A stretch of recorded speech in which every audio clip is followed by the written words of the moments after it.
Very good morning student. आज हम आप लोगों को पढ़ाएंगे सुनहरी धूप का पाठ 5 माउंट आबू। पाठ 4 तक सबका पूरा हो गया है। लहरें क्या लहरों का गीत कराया था ना पाठ 4, तो सबका हो गया है पूरा। ठीक है, तो हम आज आपको रीडिंग कराएंगे पाठ 5 के माउंट आबू की है।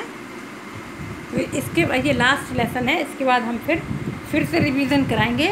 PT1 अपना टेस्ट होने वाला होगा ना, जब भी कभी होगा जुलाई में होगा ना, तो उसके लिए तैयारी कराना पड़ेगी। तो हम 1st to 4th तक फिर से रिवीजन कराएंगे ना। ये लेसन और पढ़ा लें, उसके बाद हम इसको तैयार कराने के बाद, इससे पहले हमको ये कहानी भी पढ़ना चाहिए। आप लोग भी इस पाठ को रीडिंग करना। उसके बाद कल हम यदि समय मिलेगा तो ये वाली कहानी पढ़ेंगे, बहुत अच्छी कहानी है। ठीक है, तो आज हम पढ़ेंगे माउंट आबू। माउंट आबू हमारे देश में विभिन्न राज्य हैं, है ना। राज्य हमारे देश में कितने राज्य हैं? 29 या 30 राज्य हैं। तो इन राज्यों में घूमने के अनगिनत स्थान हैं, है ना। इतना बड़ा देश है हमारा, उसमें उसको 30 राज्यों में बांटा गया है। और 30 राज्यों में हर राज्यों में अलग अलग घूमने के बहुत सारे स्थान हैं। रंग बिरंगे राजस्थान का एकमात्र पर्वतीय प्रदेश माउंट आबू एक अद्भुत पर्यटन स्थल है। आओ माउंट आबू के बारे में पढ़कर जानें। माउंट आबू एक ये जो 30 राज्य जो हमारे यहाँ हैं, हमारे भारत को 30 राज्यों में बांटा गया है। तो उनमें एक राज्य है राजस्थान भी। राजस्थान का माउंट आबू एक ऐसा पर्वतीय प्रदेश है, एकमात्र है, जहाँ बहुत अद्भुत चीज़ें उसमें देखने को मिलती हैं। तो चलो पढ़ेंगे तो हम लोग जानेंगे, है ना। इसकी रीडिंग करेंगे, फिर आप लोग एक बार और रीडिंग कर लेना, तो उसके बारे में अच्छे से जानकारी मिल जाएगी। और फिर हम उसमें से क्वेश्चन पूछ लेंगे आप लोगों से। ठीक है, तो अब हम रीडिंग करते हैं। माउंट आबू राजस्थान का एकमात्र पर्वतीय स्थल है। एकमात्र पूरे राजस्थान में केवल एक ही ऐसा वो है जो पर्वतीय पर्वत पर है। ये पर्वतीय पर्यटन स्थल है, घूमने के लिए पर्वतीय क्षेत्र में है। इस पर्वतीय स्थल पर वे सभी विशेषताएं मौजूद हैं जो प्रकृति प्रेमियों को अपनी ओर आकर्षित करती हैं। ये पर्वतीय प्रदेश में है ये राज्य, ये माउंट आबू, और इसमें वो सभी विशेषताएं हैं जो प्रकृति प्रेमी, मतलब जो घूमने के लिए जाते हैं ना लोग, प्रकृति का आनंद लेने के लिए, जंगल पहाड़ नदियाँ का आनंद लें, तो वो सब कुछ इस पर्वतीय स्थल पर, पर्यटन स्थल पर मौजूद है माउंट आबू में। तो इतने अच्छे वो हैं कि प्रकृति प्रेमियों को ये दृश्य जो है ना, वो अपनी ओर आकर्षित कर लेते हैं। झील का किनारा, झील है वहाँ पर, तो झील के किनारे ऊंचे घने वृक्ष हैं, खूब बड़े वृक्ष हैं। ऊंचे नीचे टेढ़े मेढ़े रास्ते हैं। पर्वत पर तो है ना, पहाड़ पर चढ़ते हैं तो टेढ़े मेढ़े रास्तों से ही चढ़ते हैं ना। और डूबते सूरज का मनोरम दृश्य, डूबते हुए सूरज, माउंट आबू में डूबता हुआ सूरज बहुत सुंदर दिखाई देता है। सहज ही प्रकृति प्रेमियों को अपनी ओर आकर्षित करते हैं। तो ये इस तरह के आकर्षण है कि जो भी प्रकृति से प्रेम करने वाला होगा, जो घूमने फिरने का शौकीन होगा, उसको ये अपनी ओर माउंट आबू अपनी ओर आकर्षित कर लेता है। माउंट आबू सिरोही जिले में गुजरात की सीमा से सटी अरावली पर्वत श्रृंखला के दक्षिण पश्चिम में स्थित है।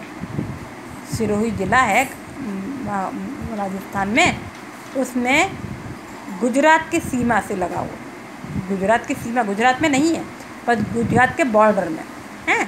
अरावली पर्वत श्रृंखला है, उसके दक्षिण पश्चिम में स्थित है। अरावली पर्वत श्रृंखला है ना, तो उसके दक्षिण पश्चिमी क्षेत्र में स्थित है। वैसे तो वर्ष भर यहाँ सैलानी आते रहते हैं, घूमने फिरने वाले लोग पूरे साल वैसे तो यहाँ आते हैं, पर गर्मियों में तो यहाँ सैलानियों का सैलाब उमड़ पड़ता है। गर्मियों की एक तो छुट्टियाँ भी होती हैं, सब बच्चों की छुट्टियाँ होती हैं, और गर्मियों में यहाँ का मौसम बहुत अच्छा हो जाता है। इसलिए सारे घूमने फिरने वाले प्रकृति प्रेमी जो होते हैं तो वो सब लोग वहाँ पर बहुत ज़्यादा लोग पहुँच जाते हैं, बहुत ज़्यादा लोग इकट्ठे हो जाते हैं। यहाँ नक्की झील के पास शाम के समय घूमना व बोटिंग करना पर्यटकों को विशेष रूप से प्रभावित करता है। यहाँ पर एक नक्की झील है वहाँ पर शाम के समय घूमना व बोटिंग करना, नाव में से तैरना, नाव में बैठकर घूमना घूमने फिरने वालों को बहुत अच्छा लगता है, बहुत विशेष रूप से प्रभावित करता है।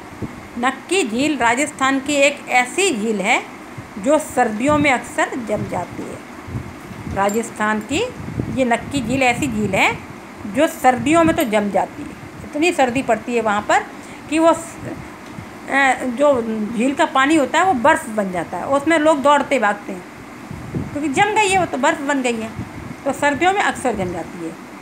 झील के किनारे स्थित यहाँ के मुख्य बाज़ारों में शाम को एक मेला सा लगता है। झील के किनारे जहाँ भी घूमने फिरने के स्थान होते हैं तो वहाँ पर छोटा छोटा सामान बेचने वाले लोग, बहुत सारे लोग इकट्ठे हो जाते हैं ना, तो वो मेला जैसा लग जाता है। बच्चों के खेलने कूदने के खिलौने मिल जाते हैं, खाने पीने की चीज़ें बेचने वाले, इस तरह से बहुत सारे लोग इकट्ठे हो जाते हैं। तो ऐसा लगता है जैसे छोटे छोटे मेले लगते हैं ना, अपने यहाँ लगते हैं रानी तालाब मंदिर में, जब नव दुर्गा होती तो लगता है छोटे छोटे मेले। इस तरह से शाम के समय वहाँ पर भी नक्की झील के किनारे भी मेला जैसा लगने लगता है। यहाँ बिकने वाली अधिकतर वस्तुओं पर राजस्थानी व गुजराती छाप नज़र आती है। राजस्थानी क्योंकि राजस्थान में है ये क्षेत्र, है ना, माउंट आबू राजस्थान में, इसलिए राजस्थानी छाप आती है। और गुजराती छाप इसलिए आती है क्योंकि गुजरात के बॉर्डर पर स्थित है ये क्षेत्र माउंट आबू, तो बॉर्डर पे है, तो वहाँ से गुजरात के कुछ लोग भी यहाँ इस मेले में आ जाते होंगे अपने यहाँ का सामान ले लेके। तो यहाँ की हर वस्तुओं पर या तो गुजराती या राजस्थानी छाप नज़र आती है। कहा जाता है कि देवताओं ने अपने नाखूनों से इस झील को खोदा था, इसलिए इसका नाम नक्की झील पड़ा। ऐसा कहा जाता है, हमारे वेद पुराण बताते हैं कि देवताओं ने अपने नाखूनों से इस झील की खुदाई की थी। झील खोदने के लिए, झील पानी इकट्ठा करने के लिए खोदना पड़ता है ना, जैसे तालाब खोदते हैं, इस तरह झील को भी खोदा। तो इसकी खुदाई फावड़ों से और उससे नहीं की गई थी, तगाड़ी से। उसको किससे खोदा था? देवताओं ने अपने अपने नाखूनों से खोदा था, इसीलिए इस झील का नाम नक्की झील पड़ गया। नाखूनों को नक्की भी बोलते हैं, तो इसलिए इसका नाम नक्की झील पड़ा। नक्की झील से 3 किलोमीटर की दूरी पर स्थित दिलवाड़ा मंदिर 5 जैन मंदिरों का समूह है। नक्की झील से 3 किलोमीटर दूरी पर स्थित दिलवाड़ा मंदिर जैन मंदिर हैं, 5 जैन मंदिर बने हुए हैं। ये दिलवाड़ा कहलाते हैं। ये मंदिर संगमरमर पर शानदार कारीगरी का अद्भुत नमूना है। इन मंदिरों में टाइल्स लगे हुए हैं, संगमरमर लगे हुए हैं, और उसमें इस तरह की कारीगरी की गई है कि अनोखे दिखते हैं, अद्भुत नमूना है। ऐसे कहीं पर भी ऐसे संगमरमर पर इतनी सुंदर कारीगरी कहीं पर नहीं की गई है। इन मंदिरों का निर्माण 11वीं से 13वीं सदी के बीच हुआ था। बताया जाता है कि 11वीं से 13वीं सदी, अभी तो कौन सी चल रही है, 20वीं सदी चल रही है, तो 11वीं से 13वीं सदी के बीच में हुआ था। प्रमुख मंदिर में 52 छोटे छोटे मंदिरों वाला गलियारा है। मुख्य मंदिर जो है उसमें छोटे छोटे गलियारे, बरामदे जैसे बने हुए हैं। 52 छोटे मंदिरों वाला, छोटे छोटे, एक मुख्य मंदिर बड़ा सा है, फिर छोटे छोटे 52 मंदिर बने हुए हैं उसमें, 52 मंदिर, और उनका गलियारा बरामदे जैसे बने हुए हैं, जिनमें जैन तीर्थकर की प्रतिमाएं हैं, जिनमें जैन तीर्थकरों की मूर्तियां हैं। कहा जाता है कि 1500 कारीगरों ने 14 वर्षों तक काम किया था, तब इन खूबसूरत मंदिर का निर्माण हुआ। ऐसा कहा जाता है कि 1500 कारीगरों ने मिलकर के लगातार 14 वर्ष तक काम किया था, तब इन खूबसूरत मंदिरों का निर्माण हुआ, तब ये इतने सुंदर मंदिर बनाए गए। दिलवाड़ा मंदिर से 5 किलोमीटर आगे बढ़ने पर स्थित है अचलगढ़ का किला। ये दिलवाड़ा के मंदिर हुए हैं। ये दिलवाड़ा मंदिर कहाँ स्थित है? नक्की झील से 3 किलोमीटर की दूरी पर तो दिलवाड़ा मंदिर स्थित है। और दिलवाड़ा मंदिर से 5 किलोमीटर की दूरी पर अचलगढ़ का किला, प्रसिद्ध किला है वहाँ का, माउंट आबू का अचलगढ़ का किला, तो वो स्थित है।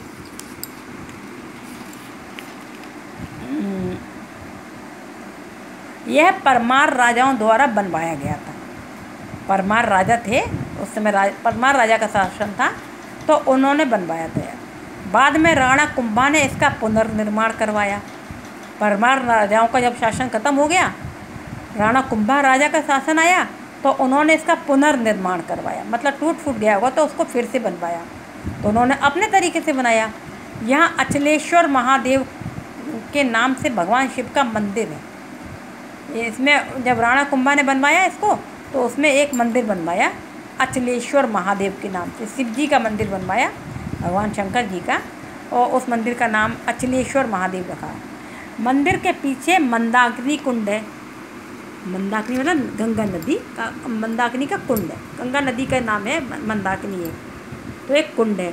यहाँ 16वीं शताब्दी में बने कलात्मक जैन मंदिर भी हैं। 16वीं शताब्दी में जो बने होंगे वो वाले मंदिर भी हैं इसमें। कहाँ पर? ये दिलवाड़ा मंदिर से जो 5 किलोमीटर आगे बढ़े वहाँ पर है ना। माउंट आबू का एक सनसेट पॉइंट है, जहाँ सूर्यास्त होता है ना, वो पॉइंट भी है, जहाँ अस्तगामी सूर्य के अप्रतिम सौंदर्य व बदलते रंगों की अभूतपूर्व छटा को देखते हुए दर्शक आत्मलीन हो जाते हैं। मतलब डूबता हुआ सूरज इतना सुंदर दिखाई देता है कि वो कभी तो लाल दिखाई देता है, कभी पीला दिखाई देता है, तो रंग बदलते हुए और बहुत ज़्यादा सुंदर दिखाई देता है। इसको देख करके दर्शक लोग उसमें ही खो जाते हैं। इतना सुंदर लगता है जो डूबता हुआ सूरज यहाँ का, तो दर्शक उसी में आत्मलीन हो जाते हैं, उसी में खो जाते हैं। माउंट आबू में मेढक के आकार की एक चट्टान भी है। माउंट आबू में एक चट्टान ऐसी भी है जो देखने में मेढक के आकार की लगती है, मेढक जैसी, जिसे टोड रॉक के नाम से जाना जाता है। टोड मीन्स मेढक, टोड मेढक होता है ना, और रॉक मतलब चट्टान। तो ऐसी जो चूँकि वो मेढक के जैसी दिखती है ना, इसलिए उसका नाम ही रख दिया टोड रॉक। यहाँ नन रॉक नाम की एक और चट्टान है। एक चट्टान तो हो गई कौन सी? टोड रॉक के नाम से, जो मेढक के आकार की दिखती है। और यहाँ एक और चट्टान है, उसका नाम क्या है? नन रॉक, जिसे देखकर ऐसे लगता है जैसे कोई स्त्री घूंघट निकाल कर बैठी है। उसे दूर से देखने पर इस तरह का दिखाई देता है कि जैसे कोई महिला घूंघट निकाल कर बैठी है। माउंट आबू से 15 किलोमीटर की दूरी पर अरावली पर्वतमाला की सबसे ऊंची चोटी गुरु शिखर स्थित है।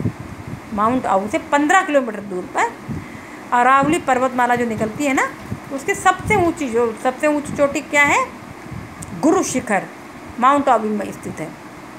यहाँ पहुंचकर ऐसा लगता है मानो हम बादलों के बीच पहुंच गए, क्योंकि बहुत ऊंची है, वो बहुत ऊंचाई पर है, सबसे ऊंचे शिखर पर है ना। अरावली पर्वतमाला की सबसे ऊंची चोटी है, सबसे ऊंचे शिखर पर है, इसीलिए उसका नाम गुरु शिखर रखा गया है। ऐसा लगता है कि वहाँ पहुंचकर कि जैसे हम बादलों के बीच में ही पहुंच गए। यहाँ से नीचे देखने पर बड़ा ही अद्भुत दृश्य दिखाई देता है। उतनी ऊपर जब हम पहुँच जाते हैं तो नीचे देखो तो बड़ा अजीब अलग सा दृश्य दिखाई देता है। अपने अंदर विभिन्न मनमोहक स्थलों व आकर्षणों को समेटे माउंट आबू एक ऐसा पर्यटक स्थल है जो यहाँ आने वाले पर्यटकों को आत्मविभोर कर देता है। इस तरह से इतनी सारी चीज़ें माउंट आबू में स्थित हैं, इतनी सारी चीज़ें उपस्थित हैं कि यहाँ पर पर्यटक आते हैं तो वो बहुत खुश हो जाते हैं और अपने आप को उनको आत्मविभोर कर देता, बहुत खुश हो जाते हैं दर्शक लोग आकर के। इस तरह से ये हमने पाठ की रीडिंग की है ना। आप लोगों को भी इस पाठ को दोबारा पढ़ना है। पढ़ने के बाद क्या करना है? बहुत ध्यान से पढ़ना है, क्योंकि इसको फिर हम इसके बीच में से हम क्वेश्चन पूछेंगे, ठीक है। तो ये पाठ को ध्यान से पढ़ना है और पढ़ने के बाद आपको एक पिक्चर बनाना। कौन सी पिक्चर बना लेंगे? ये इनकी चट्टानों की छोटी सी ये इतना सा हिस्सा बना लेना, पेज नंबर 44 का या ये 45 का, ये एक छोटा सा हिस्सा बना लेना, ये है ना। ये क्या है, चट्टान है, माउंट आबू की हो जाएंगी। ओके, तो ये पिक्चर बना लेना। सबसे पहले तो ये डेट तो मेंशन करेंगे ही, है ना, वो कर लेना। और ये पिक्चर बना लेना। पिक्चर बनाने के बाद क्या करोगे, शब्दार्थ लिख लेना। कहाँ शब्दार्थ, ये है ना, शब्दार्थ उसी तरह से लिखने, लाइन जरूर बीच में लगा खींचता है, शब्दार्थ लिख करके लाइन। बाकी लेसन हम कल कराएंगे, हैं, क्वेश्चन आंसर वगैरह नेक्स्ट पीरियड में कराएंगे। और इसके अलावा आप लोगों को एक पेज सुलेख लिखना है, जो आपकी वर्क बुक में दे रखा है, वो सुलेख लिखना है। ठीक है, एक सुलेख लिखना है। और सुलेख के अलावा फिर हम थोड़े से श्रुतलेख बोलेंगे आपको। श्रुतलेख नहीं बोलेंगे, हम बोलेंगे श्रुतलेख ही, लेकिन हम शब्द नहीं बोलेंगे, हम कुछ लाइनें बोलेंगे, तो वो आपको लिखनी है ना। तो चलो लिखना शुरू करिए। पेंसिल पेन तो लेके बैठे ही होंगे ना आप लोग। तो हम आपको और कल ये कहानी भी पढ़ाएंगे। आज थोड़ी सी 4-5 लाइन इसकी लिखाते हैं और फिर ये वाली कहानी भी रीड कराएंगे कल। ओके, तो हम बोलते हैं, लिखना शुरू करें। साहसी की सदा विजय, बहुत अच्छी कहानी है। जो साहसी होता है उसकी सदा विजय होती है, हमेशा जीतता है। तो इस कहानी के माध्यम से हम बताएंगे ये बात। लिखो, एक बकरी थी। एक बकरी थी, उसका एक मेमना था। मेमना मतलब बच्चा, बकरी का एक बच्चा था। तो क्या लिखेंगे, उसका एक मेमना था। बिना देखे लिखना है बिल्कुल, है ना। दोनों जंगल में चर रहे थे, मतलब घास खा रहे थे। दोनों जंगल में चर रहे थे।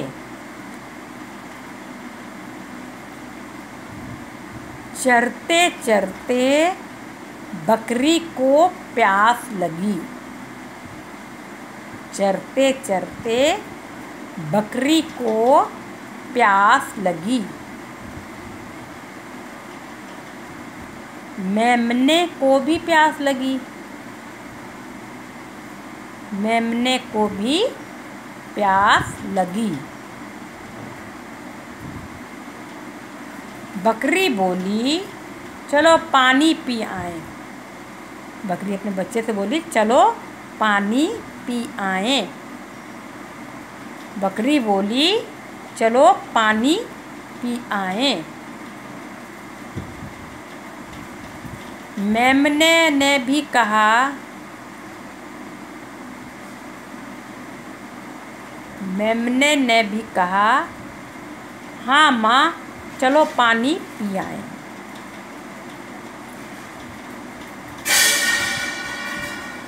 मेमने ने भी कहा, हाँ माँ, चलो पानी पी आए।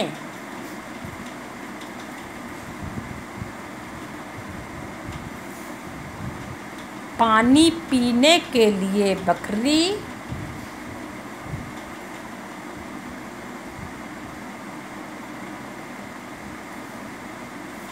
पानी पीने के लिए बकरी नदी की ओर चल दी।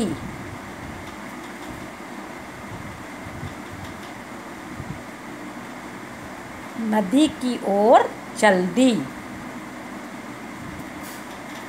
मेमना भी पानी पीने के लिए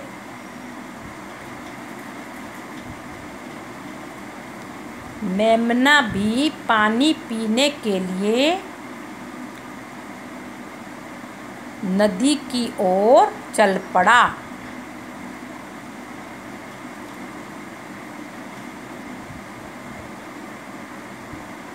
नदी की ओर चल पड़ा। इसको एक बार और बोलते हैं, एक बार और मिला लें। मात्राओं की गलतियां नहीं होना चाहिए, राइटिंग सुंदर होना चाहिए। सुंदर राइटिंग के लिए लिखा रहे हैं ये हम। राइटिंग भी सुंदर होना चाहिए सबकी, और मात्राओं की गलतियां नहीं होना चाहिए। तो एक बार और बोलते हैं हम, इसको मिला लें, जो गलतियां हो गई हों उनको मिला लें। और सुधारने गलतियाँ, इसको दोबारा मिलाने, है ना। एक बकरी थी, उसका एक मेमना था, दोनों जंगल में चर रहे थे। चरते चरते बकरी को प्यास लगी। मेमने को भी प्यास लगी। बकरी बोली, चलो पानी पी आएं। मेमने ने भी कहा, हाँ माँ, चलो पानी पी आएं। पानी पीने के लिए बकरी नदी की ओर चल दी।